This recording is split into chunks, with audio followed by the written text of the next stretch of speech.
How to fix Wi-Fi not showing on Windows 11. Hello everyone, welcome back to our channel. In today's video, I'm going to show you how you can fix if your Wi-Fi is not showing on your Windows 11. Now, without any further ado, let's move towards the solutions.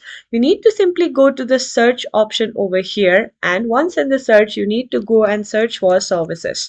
Then you need to simply go ahead and open it. Once you're in the services, we are looking for one auto conflict. So you need to simply click on any of it and then you need to hit W on your keyboard. And once you're here, you need to simply go ahead and search for one auto conflict. Here is the option that says one auto conflict. You need to simply click on it to open. Now, from here, you need to ensure that the startup type is set to automatic and the service status is running over here.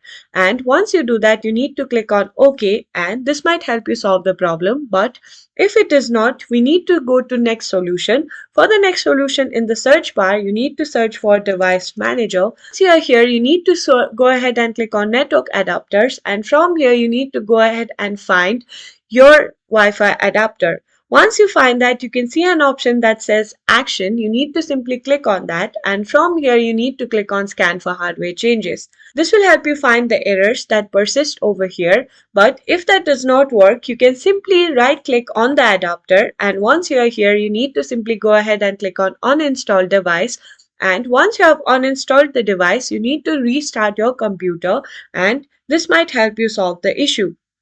And that's it. I hope you find this video helpful. Please give us a thumbs up, subscribe to our channel, and I'll see you in the next video.